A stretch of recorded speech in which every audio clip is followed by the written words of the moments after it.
নবুয়তের জামানায় তখনও বেলায়েতের ওলিরা নবীদেরকে সহযোগিতা করছে নাকি? আমরা কিন্তু শুনছি কথাগুলো, শুনি নাই? শুনছি। তখন ছিল কি নবুয়তের জামানা, নবুয়তের যুগ।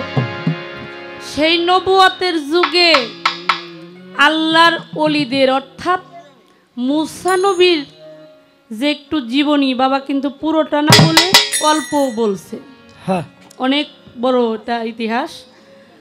তো এখান থেকে আমরা বুঝতে পারলাম মুসা নবী আলাইহিস সালামকে উনি কিন্তু অনেক সহযোগিতা করছে, করে নাই? আর অনেকগুলো দিক দিয়ে বাবা আমাদেরকে বোঝাইলেন কি মাওলা আলীও আমার দয়াল নবীকে কিন্তু অনেক সহযোগিতা করছে। কি জন্য করছে বাবা? কি জন্য করছে? ধর্মের কাজের জন্যই তো করছে নাকি? করছে কিন্তু ধর্মের কাজের জন্য, এই ইসলাম প্রতিষ্ঠিত করার জন্য। আমার দয়াল নবী উনি যেই বাসার দেহটা নিয়ে যে আসছিলেন, তো ওনার পাশে মাওলা আলী তাকে কিন্তু অনেক সহযোগিতা করছে, করে নাই? খুব অল্প সময়, তখন মাওলা আলীর বয়স ছিল 8 থেকে 10 বছর। তো ওই সময় মাওলা আলী আমার হুজুরের পাশে অনেক সহযোগিতা করছে। আচ্ছা বাবা, কোন মাওলা আলীর সাথে নবীর সম্পর্কটা কি কোন?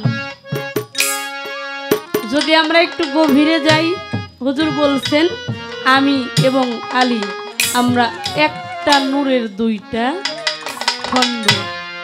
এটা আমার হুজুর পাক বলছেন যে আমি এবং আলী ওই বেহেশতের মধ্য থেকে যে মোহাম্মদী ফুল এনে জিব্রাইল আলাইহিস সালাম, আব্দুল্লাহ আর হইল মাওলা আলীর বাবা আবু তালিব শাম শহরে গেছিলেন বাণিজ্য করার জন্য। একটা মোহাম্মদী ফুল এনে ওই জিব্রাইল যখন রাখছিলেন, ওই একটা ফুলের গান নিছিলেন মাওলা আলী, আব্দুল্লাহ নিল একটা অংশ, সেই ঘরে আসলেন আমার দয়াল নবী।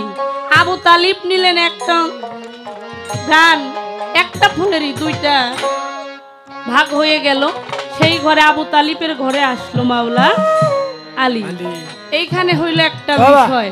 আর এই জগতে আসার পরে মাওলা আলী কিন্তু আমার হুজুরের ভক্ত নাকি? ভক্ত না? ভক্ত, মেয়ের জামাতা। শুধু তাই না, মাওলা আলীর সাথে হুজুরের অনেকগুলো সম্পর্ক। আচ্ছা বাবাই যদি, এই যে আমার বাবা, উনি আমার বাবা না, উনি আমার উস্তাদ, উনি আমার মুর্শিদ, উনি আমার গুরু। আচ্ছা উনি আমার শিক্ষা দিচ্ছে, তাই নাই? হ্যাঁ, উনি আমার শিক্ষা দিচ্ছে, আমি ওনার শিক্ষায় শিক্ষিত হয়েছি। আমি ওনার শিক্ষায় শিক্ষিত হয়েছি। উনি যে বাবা আমার রাস্তাটা দেখাইছে, এখন সময়তে কিছু সময়ের জন্য আমিও কিন্তু, যদি কিছু সময় আছে দেখবেন গুরুও কিন্তু ভক্তরে রাস্তা দেখায় নেই, তাই না? আচ্ছা তাই বললে কি ভক্ত কি গুরু হয়? এখন সন্তান যদি বাবাই যদি খুশিতে আদর করে ভালোবেসে, দেখবেন খুশিতে কত কত হয়ে ছেলেরে কান্দে বাবাই নেয় না? অনেক সময় কান্দে নেয়, বাবা বাবা করে, ছেলে কিন্তু বাবার কান্দে চরে না? বাবা বাবা কয়ে ডাকে, তাই বলে কিন্তু ছেলে বাবা হয় না। তাই বলে ছেলে কিন্তু বাবা হয় না, বাবা বাবাই।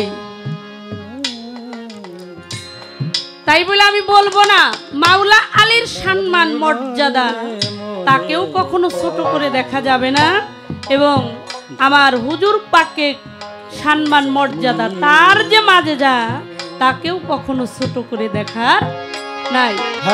এই নবুয়ত বিলায়েত এমনই বিষয়, আমার হুজুরেরই নবুয়ত, তারই হইল বেলায়ত, কিন্তু বেলায়তটা হইল কর্ম করে ইহা প্রাপ্ত হইতে হয়। মাওলা আলী কর্ম করছিল, তার কর্মে খুশি হয়ে এই বেলায়তটা কিন্তু তাকে দান করেছে, তার কর্মে খুশি হয়ে কিন্তু এটা আমার হুজুর তাকে দান করেছে। কিভাবে করলো আমরা শুনি। বেলায়েত হইল সিনাই সিনাই আদান প্রদান হয় নাকি। আচ্ছা, একটা কথা আমি আমার বাবার কাছে রাখবো। এই যে বেলায়েত যে সিনাই সিনাই আদান প্রদান হয় নাকি, সিনাই সিনাই বলতে আমরা কি বুঝি? যে একজন একজনের বুকের সাথে বুক মিলাই মোলাকাত করি, সিনাই সিনাই, এটাই আমরা কি বাহ্যিক জগতে এইভাবেই বুঝি। এখন সিনাই সিনাই যদি এই ভেদ আদান প্রদান হয়ে থাকে, তাহলে একজন পীরের দরবারে, গুরুর দরবারে অগণিত ভক্তবৃন্দ অভাব নাই, আছে নাকি? অনেক। কিন্তু তাহলে এই সিনাই সিনাই যদি ভেদ আদান প্রদান হয়, তাহলে এই সিনার ভেদ তো সকলেরই পাওয়ার কথা নাকি? সবাই তো পাওয়ার কথা, মোলাকাত তো কতজনেই করে, তাহলে সবাই কিন্তু পায় না, পায় সবাই কিন্তু পায় না। তাহলে এই ভেদ, এই সিনাই সিনাই এইভাবে আদান প্রদান, নাকি আসলের বিষয়টা কি? আসলে বিষয়টা বাবা কি আমরা একটু বুঝতে চাই আপনার কাছ থেকে।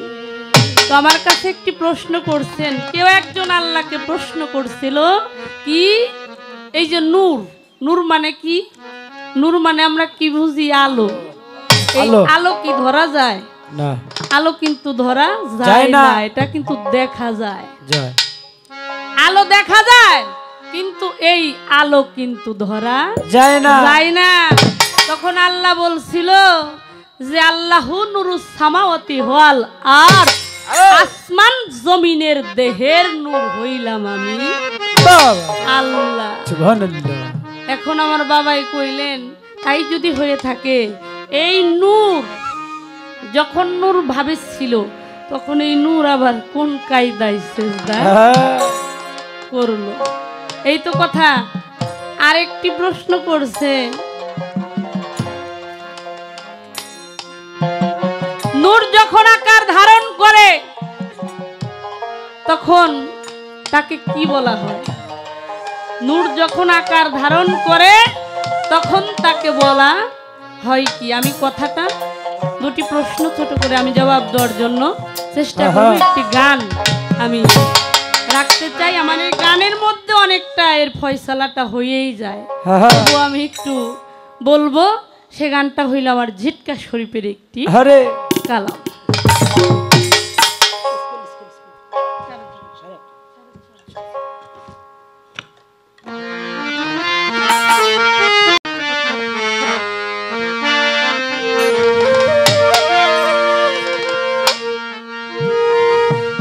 সেই ভেদটা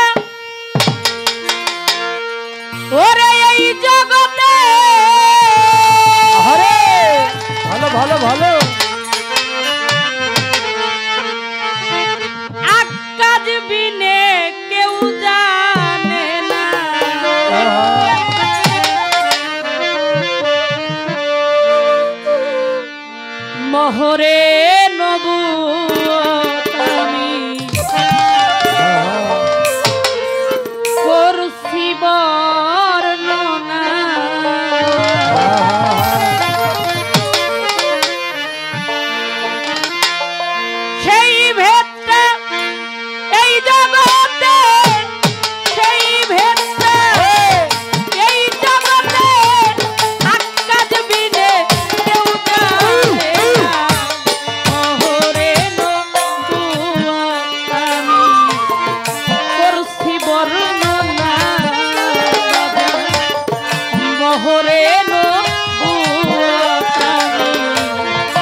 নবীর পৃষ্ঠে মোহর ছিল আমার বাজান ছিল মোহর যারে বলো নবীর পৃষ্ঠে মোহর ছিল ওরে ছিল মোহর যারে বলো এটা হলো সিলমোহর যে সিলমোহর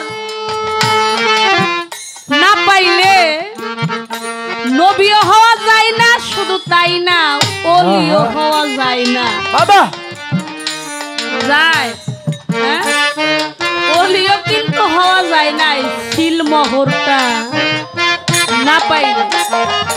তাই দেখেন জিক্কা শরীফের বাণী এই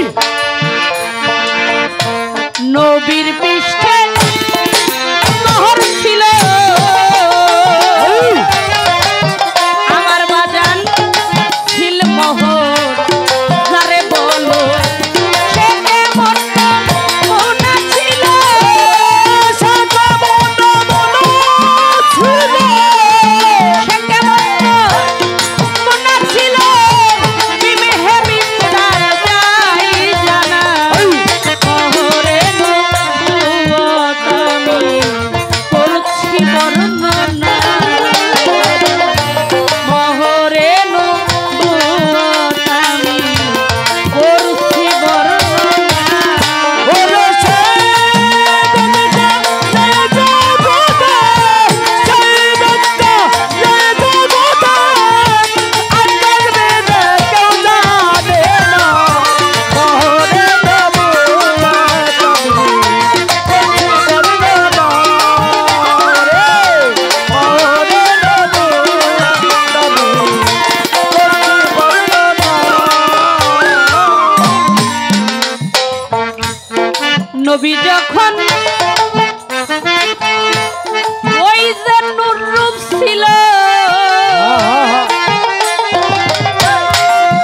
আমার বাজান তখন মোহর সামনে ছিল নবী যখন নূর রূপ ছিল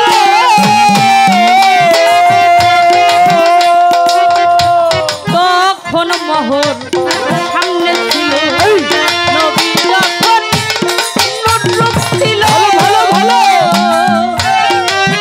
ওরে বাজান তখন মোহর সামনে ছিল ভালো ওই মোহরে নিজের রূপ দেখলো ওই মহারানী ছিল দেখলো এই মোহরে এই নিজের রূপ দেখলো আশে হয়ে হই প্রাণা এই মোহরে নবুয়ত আমি করছি বর্ণনা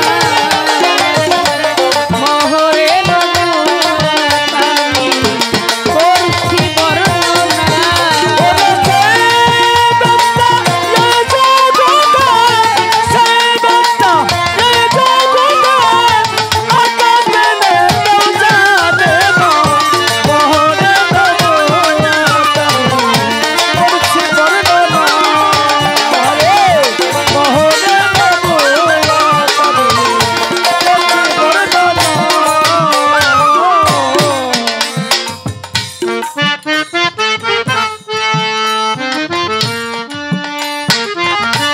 সেই মোহরে নিজ রূপ দেখলো আশেক হয়ে তখন হয় খানা।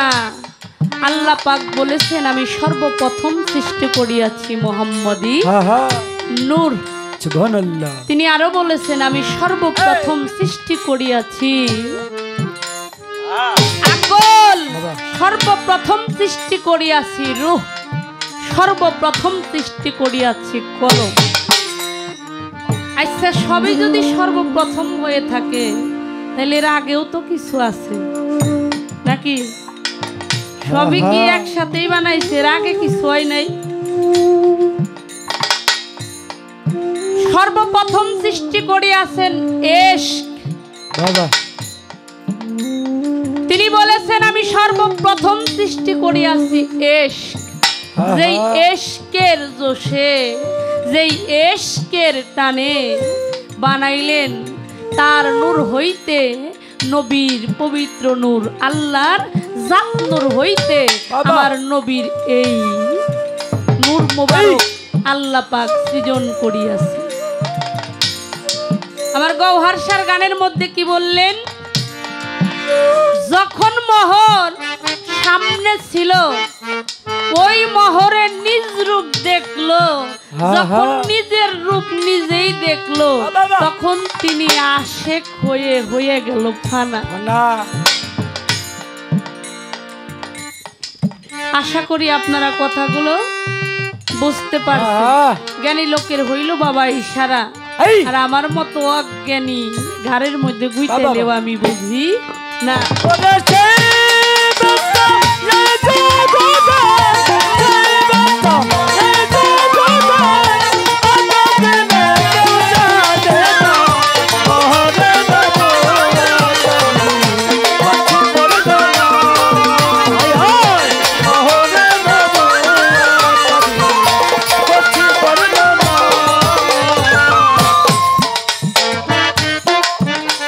হযরত গৌহার বলে ভাই মুসলমান,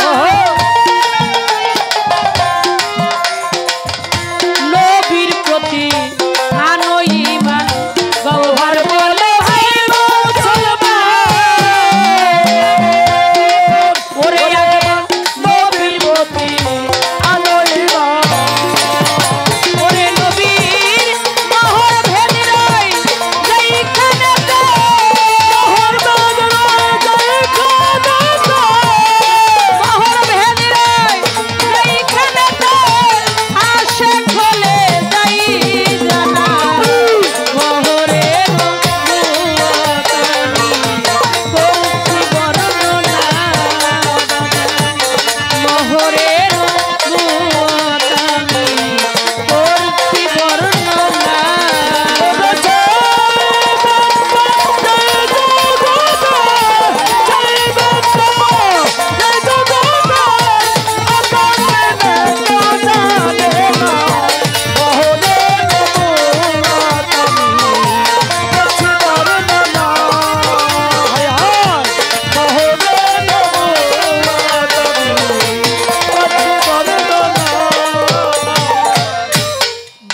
হইতে নবী হানা হইল,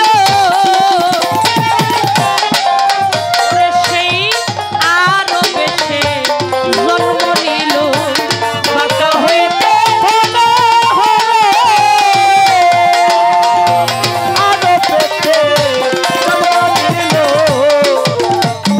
বাঁকা হইতে হানা হইল, জন্ম নিল। ওরে তখন মোহর পিছা নিল, তখন মোহর পিছা নিল, তখন মোহর পিছা নিল। সেই জামালে রাম পাড়া মোহরে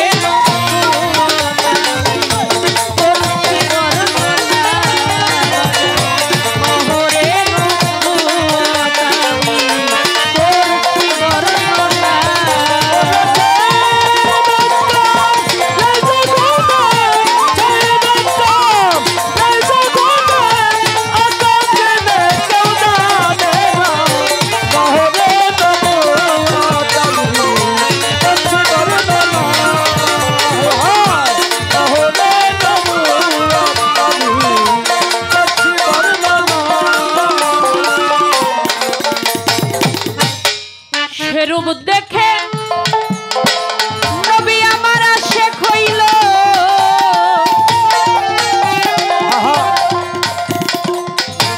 সেই রূপে সেই দেখতে পাইল, সেই রূপ দেখে আশেক হলো, সেই রূপে দেখতে পেল। এই গানের 5টা অন্তরা। আমি এই গানের যে বইটা গৌহার শার, আমার কাছেও গানটা খাতায় লেখা আছে 3 কলি, লেখছি একজন জ্ঞানীর কাছ থেকে, কিন্তু অরিজিনাল যে বইটা, তো এর মধ্যে আমি বইটা খুলে আমি আজকে দেখলাম যে গানের 5টা কলি। একটা মহাজনের কালাম সঠিকভাবে গাওয়াটাই আমাদের উচিত, কারণ মহতি কালাম কখনো ভুল গাওয়াটা আমাদের ঠিক হয় না, এটা আসলে ঠিক না। সেজন্য যেভাবে গানটা আমিও শুনছি, 3 অন্তরাই বেশি শিল্পীরা করে থাকে। তো আসলে এই গানের যে বইটা গৌহার সার, তার মধ্যে আমি 5টা কলি 5টা অন্তরায় গানের মধ্যে আছে। তো অনেক সুন্দর কথা গানের মধ্যে, অনেক আলোচনা, অনেকগুলো কথা, কখন মোহর সামনে ছিল কখন পিছনে গেল, এই গানের মধ্যে তার বিস্তারিত আলাপ আলোচনা আছে।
তখন হয় কি,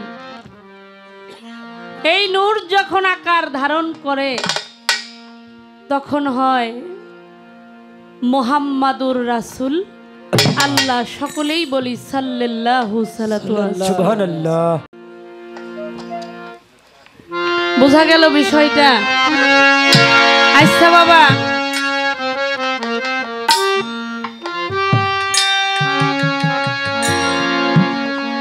আল্লাহ উনার নাম কি শুধুই আল্লাহ? উনার নাম কি শুধুই আল্লাহ? তা না হইলে কালেমার মধ্যে দেখেন, পবিত্র কালেমা আমরা যেটা পড়ি, কালেমাই তয়ব, লা ইলাহা ইল্লাল্লাহু মুহাম্মাদুর রাসূলুল্লাহ সাল্লাল্লাহু আলাইহি ওয়াসাল্লাম। শুধু লা ইলাহা লা ইলাহা লা ইলাহা ইল্লাল্লাহু এই পর্যন্তই কিন্তু সীমারেখাটা টানা হয় নাই। তার পাশে হইল মুহাম্মাদুর রাসূলুল্লাহ সাল্লাল্লাহু আলাইহি ওয়াসাল্লাম। তাহলে উনি একাই না, আল্লাহর পুরো নাম কিন্তু শুধু আল্লাহ না, তার নামের পাশে আরেকজন আছে। তাই নূর যখন আকার ধারণ করে তখন হয় মুহাম্মাদুর রাসূলুল্লাহ। এই নূর যখন আকার ধারণ করে তখন হয় ওলি আল্লাহ। এই নূর সত্তাটা যার মধ্যে প্রতিষ্ঠিত হয়ে যায়, নূরটা যার মধ্যে প্রতিষ্ঠিত হয়ে যায়, এই নূরের সাধনা যারা করে, মাকামে মাহমুদার মধ্যে যখন এই নূরের ঝলক মারে, এই নূরের সাধনাটা করার জন্যই এই নূরটাকে, এই নবী কি নূর কি এগুলো এর সাধনা করার জন্যই এই যে বেলায়েতের ওলি যারা, এই যে বেলায়েতের ওলি পীর মাশায়েখ যারা, আচ্ছা বাবা এরা কোন সাধনাটা করে আপনি একটু বলবেন তো বাজার? বেলায়েতের ওলি এ জামানায় যারা, তাদের সাধনাটা কি? জাবালে নূর আমার হুজুরে পাক উনি এত জায়গা থাকতে যায় হীরা পর্বতের গুহার মধ্যে ধ্যান সাধনা করলেন। শুধু তাই না, এখনো আল্লাহর ওলি যারা, তারা কিন্তু সাধনা করলে কেউ 40 দিন চিল্লাই বসে, বা কেউ ঘর বাড়ি ছাইরা দিয়ে জঙ্গলে চলে যায়, যায় না? আচ্ছা সবকিছু ত্যাগ করে এই যে তারা যে সাধনাটা করে, তারা কিসের সাধনা করে, কোন সাধনা তারা করে? কিছু কথা বাবা আমাদেরকে বললেন। মাওলা আলীর যখন 8-10 বছর বয়স যখন, তখন উনি বলছিল, উনি সাক্ষী দিছিল আমার হুজুরকে নিয়ে।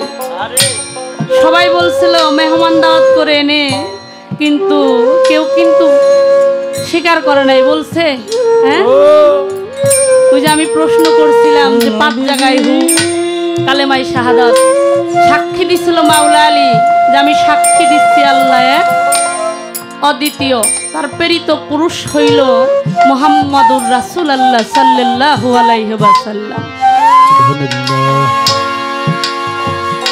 এই মাওলা আলী আর আমার হুজুরে পাক যখন ওই কাবা ঘরের মধ্যে দুইজন কিছু নিগুড় কথা আদান প্রদান করতেছে, কিছু নিগুড় কথা আদান প্রদান। এই নিগুড় কথাবার্তা আদান প্রদান কিন্তু গুরু ভক্তের মধ্যে হয়, হয় না? আমার হুজুর ছিল রসুল পাক তার গুরু, মাওলা আলী তার ভক্ত। একান্ত ভাবে সব কিছু কিন্তু সব ভক্তরা পায় না। আমার শামসুল হক চিশতি বাবা যান আচ্ছা, সবাই কি তার অনুরাগী ভক্ত? সবাই কিন্তু তার মনোনীত ভক্ত না। আমার আব্দুল আজিজ দেওয়ান, তার কিন্তু সবাই অনুরাগী ভক্ত না। আমার আবুল চান্দেরও কিন্তু সবাই অনুরাগী ভক্ত না।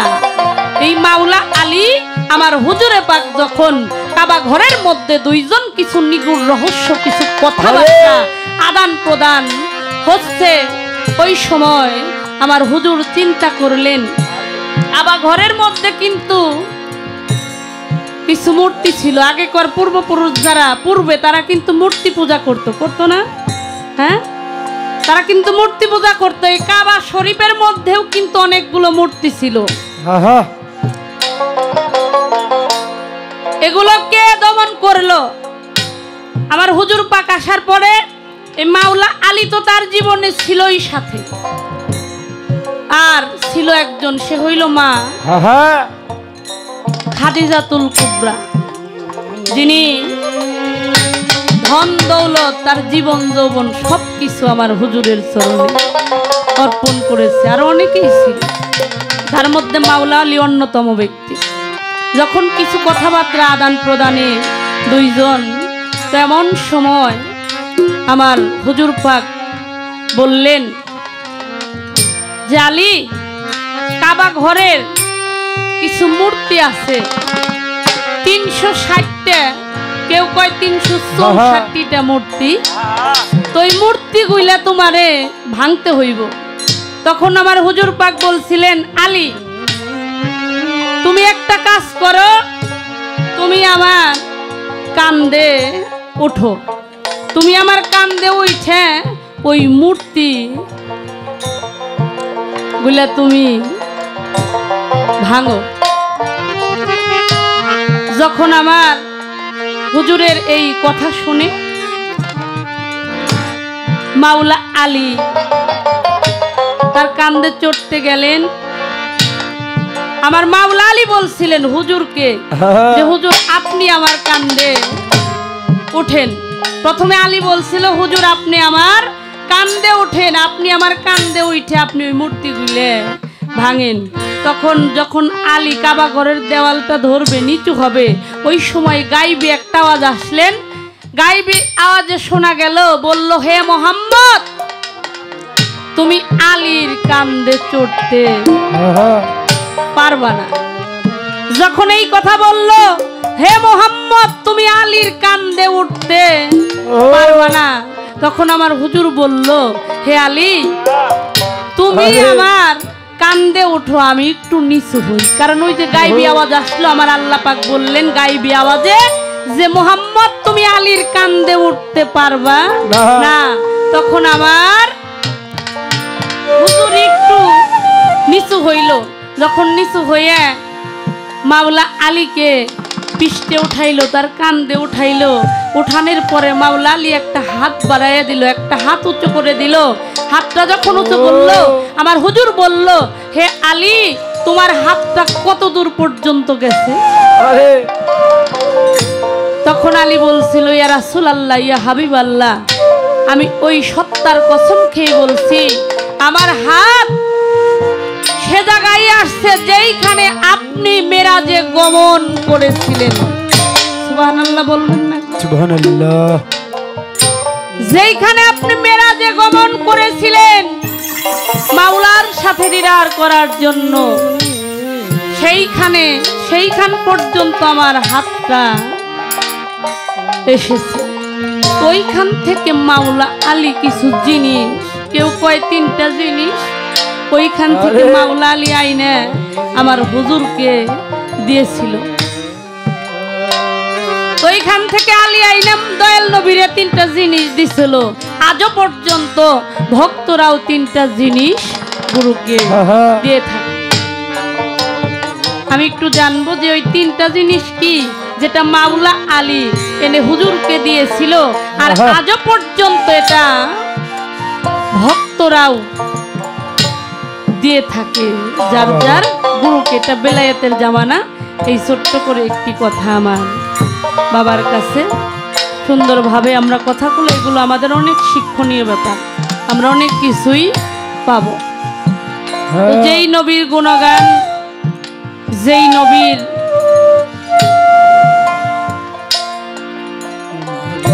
আমার পাপী মুখে আমার হুজুরের গুণগান করে আমি শেষ করতে পারবো না।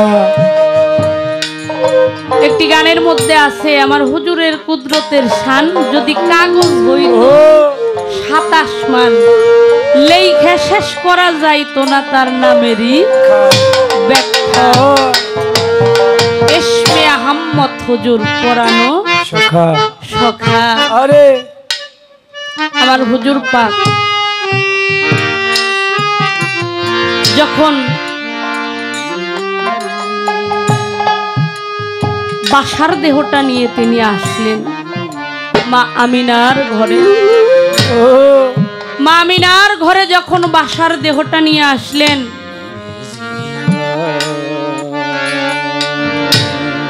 বাবা আমরাও কিন্তু রক্তে মাংসে ভরা মানুষ,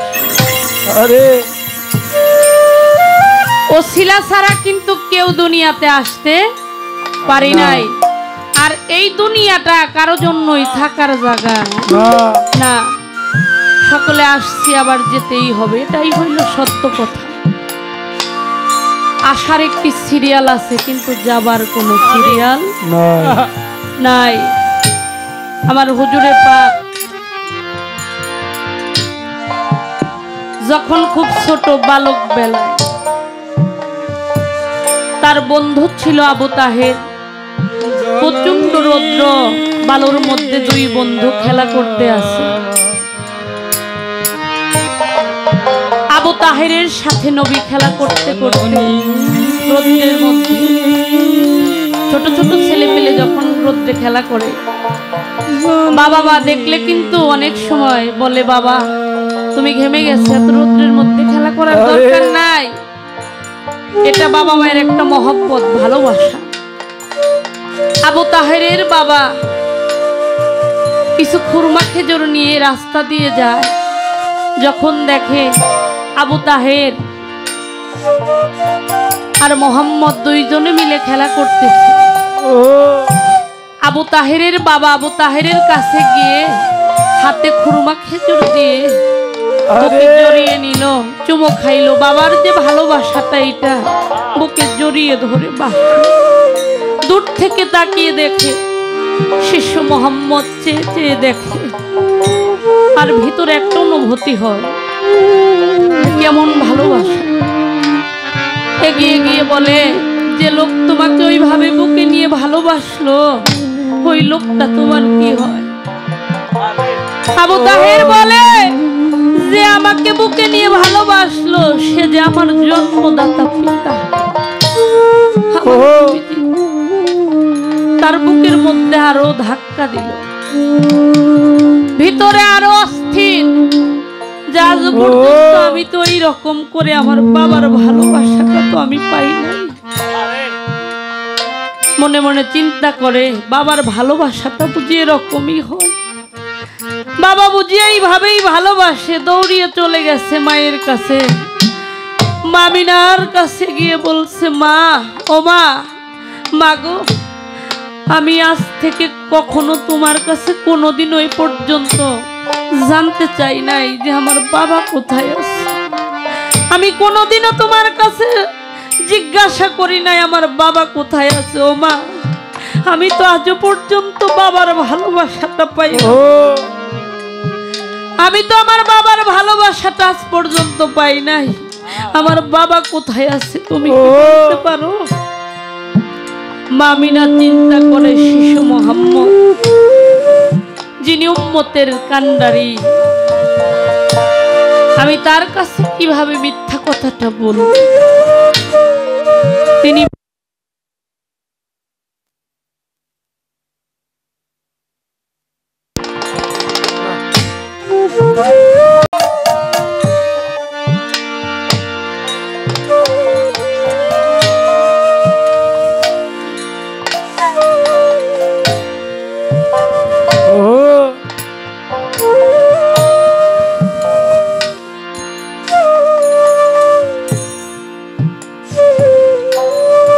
বলতেছে, মা, আমার আজকে বড় মনে সাজে গেছে, আমি আমার বাবাকে আমি একটি নজর দেখতে চাই। ও মা, তুমি কি জানো, তুমি কি বলতে পারবে আমার বাবা কোথায় আছে? মামিনা বলে, তুমি তোমার বাবাকে দেখতে চাও? কয়, আমি আজকে আমার বাবাকে একটি নজর দেখতে চাই। বলে, যদি দেখতে চাও তাহলে আমার সাথে চলো। মামিনা হাতটা ধরে নিয়ে রাস্তা দিয়ে হাঁটে, সঙ্গে ছিল আইমন দাসী। রাস্তা দিয়ে হাঁটে শাম শহরে, যেই দেশে বাণিজ্য করার জন্য গিয়েছিল আব্দুল্লাহ আর হইল আবু তালিব, সেই দেশেই তিনি প্রাণ ত্যাগ করেন। মা আমিনা দূর থেকে দেখাইয়া দিয়ে বলে, ওই যে খেজুর বৃক্ষের নিচে তোমার বাবা চিরতরের মতো ঘুমিয়েছে, যেই দেশ থেকে আর কোনো মানুষ কোনোদিনও ফিরে আসে না, যেই দেশ থেকে আর কখনো কোনো মানুষ ফিরে আসে না। আমার হুজুরে পাক দৌড়িয়ে গিয়ে বাবার কবরের উপরে পড়ে গেছে। বাবার কবরের মাটি একবার বুকেতে মাখে, একবার বাবা বলে চিৎকার করে ডাকে, পাগল হয়ে গেছে। আল্লাহর আরশ পর্যন্ত কেঁপে উঠেছে। আমার আল্লাহ কয়, জিবরাইল, আমার বন্ধু যদি আর একটা ডাক যদি আমারে দেয়, আমি যে আর সহ্য করতে পারবো না, তুমি চলে যাও, আমার বন্ধুরে গিয়ে একটু সান্ত্বনা দাও। এদিকে আজরাইলকে হুকুম করছে, মা আমিনার জানটা যায় কবজ করে নিয়ে আসো। আজরাইল ওই দিন 2 ফোঁটা চোখের পানি ফেলেছিল, বলেছিল, হে মাওলা, হে বারেলাহি, তোমার খেলা বোঝার সাধ্য কার? তোমার বন্ধু তার বাবাকে হারিয়ে সে তো পাগল, দেওয়ানা হয়ে গেছে।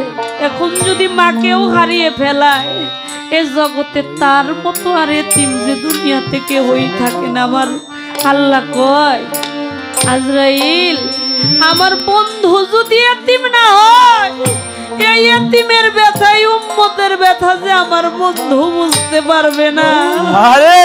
আমি এই জগতে এমন এতিম তারে বানাইতে চাই, এই উম্মতের ব্যথা, এতিমের ব্যথা যেন সে বুঝতে পারে। আমার আজিজ চাঁদ চলে গেছে, আজকে তার সন্তান সেই আসনে বসে, একটা বেটাই শুধু জানে, ছেলেই শুধু জানে বাবা হারানোর কেমন যন্ত্রণা। যেই দেশে চলে গেছে আমার আব্দুল আজিজ দেওয়ান, যেই দেশে চলে গেছে আমার যেই দেশে চলে গেছে আমার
যে মানুষটিকে হারিয়েছে।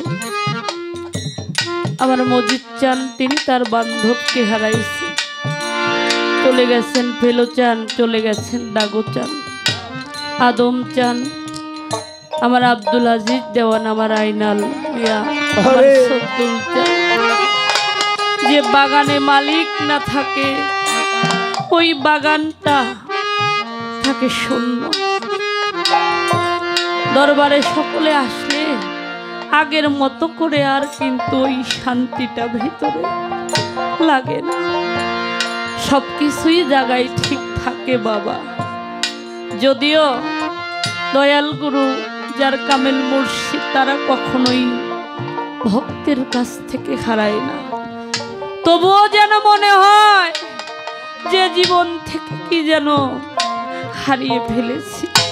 আর যে মানুষটিকে যে হারায় তাকে আর এই তামাম দুনিয়ার সমস্ত কিছু যদি দেওয়া হয় একটি পালায়, তবু ওই মানুষটিকে আর কখনো ফিরে পাওয়া সম্ভব না। তাই আমার আব্দুল আজিজ দেওয়ান তিনি তার কালামে বলছেন,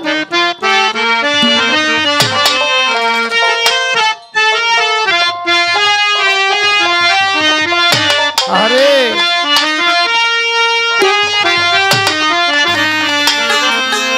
সোনার বাগান শূন্য কইরা রে,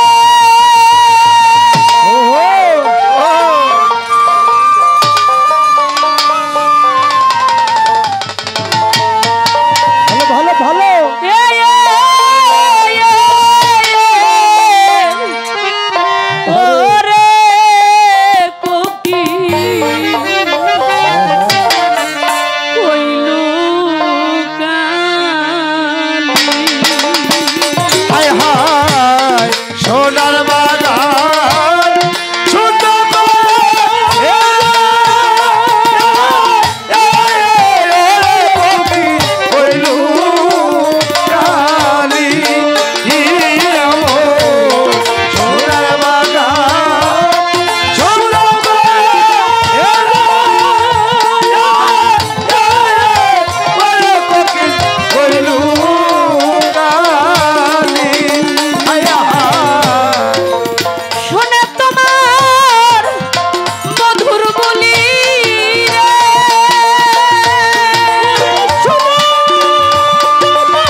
কি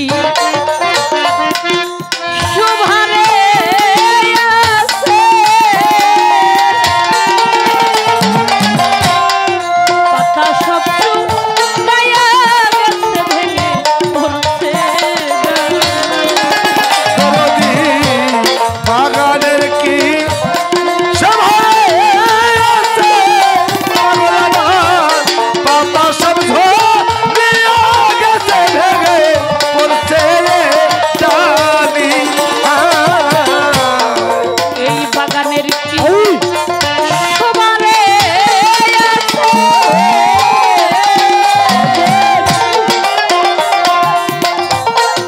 পাতা সব শুকায়া গেছে ভেঙে পড়ছে ওরে গো আর করে না ভ্রমর গুনগুন রে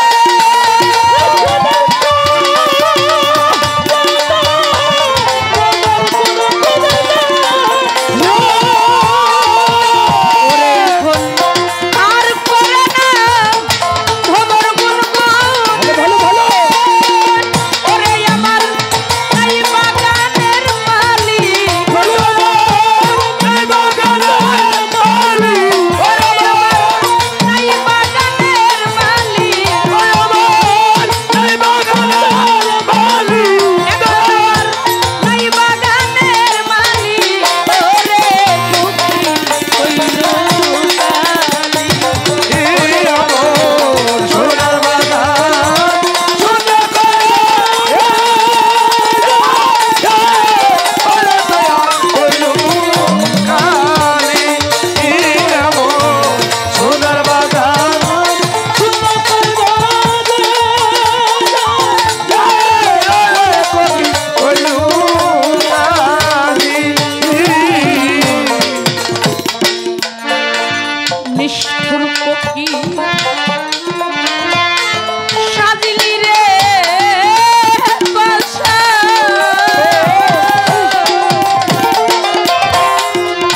হেলো সামনে আমারে কো দিলি শ্মশান দিলি অনল ধারি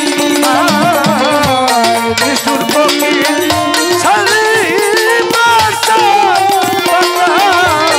আমার নাইলি শান্তি অনল ধারে নিষ্ঠুর কোকিল সাজিলি রে বাসা অবরোধী আমারে গো দিলি শ্মশান দিলি অনল ধারি ওরে আমি মরণে দিয়া মরি রে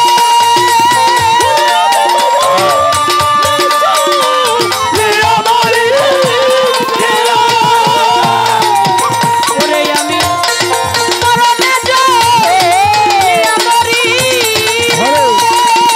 এই দেহ তুইরা হইল সালি তুইরা হইল সালি ওরে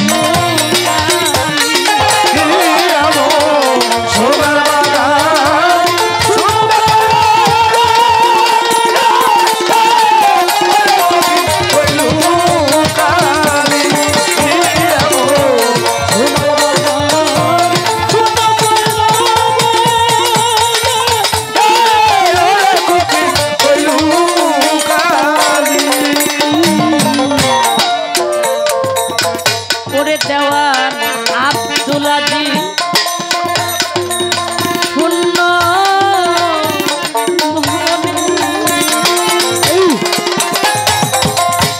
ঘুরছে কত দেখবি দেশ লই বিদেশালি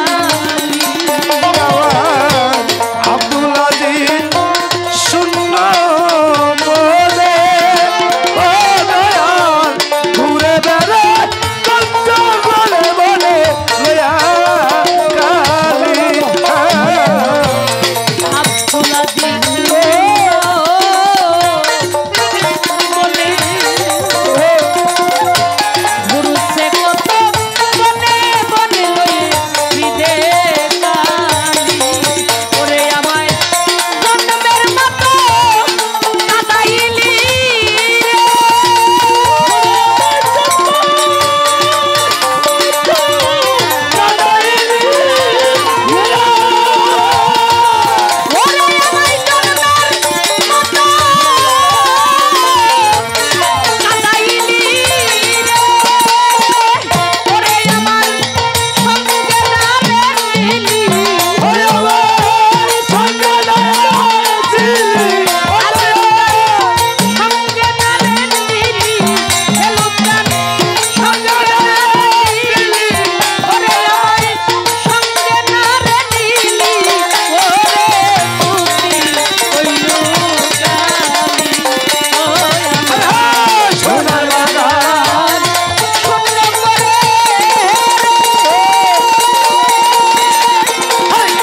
বাবাকে 100 টাকা দিয়ে দোয়া করেছে।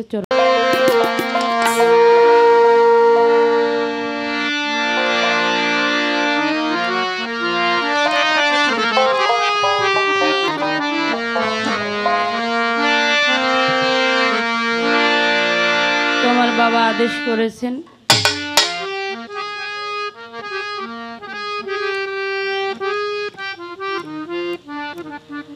বাবা বলছেন আরেকটি গান গাওয়ার জন্য। আমি চেষ্টা করব আরেকটি গান আমার মন থেকে রাখার জন্য। ধন্যবাদ।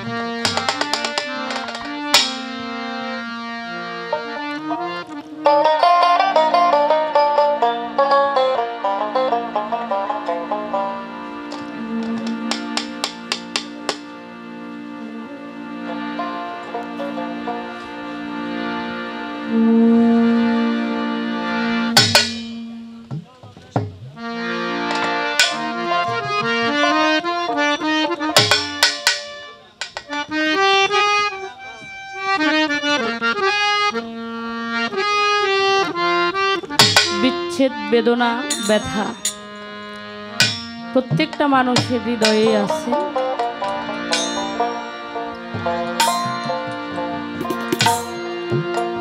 বিচ্ছেদ ছাড়া জগতে কোনো মানুষ নাই। বিচ্ছেদ তার জন্যই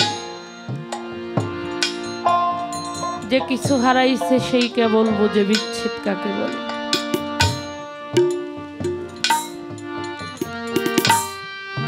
না হারাইলে সে কখনো বিচ্ছেদের মর্মটা বুঝতে। একটা মনের মানুষ, একটা মানুষের চাওয়া পাওয়া বা হারানো চলে যাওয়া, প্রেমিক না হইলে কখনো প্রেমের মর্মটা বোঝা যায় না। এখানে দাঁড়িয়ে আমার মানিকগঞ্জের বাউল সম্রাট বাবাজির একটি গান গাওয়ার আদেশ করছে। আমি গান করি।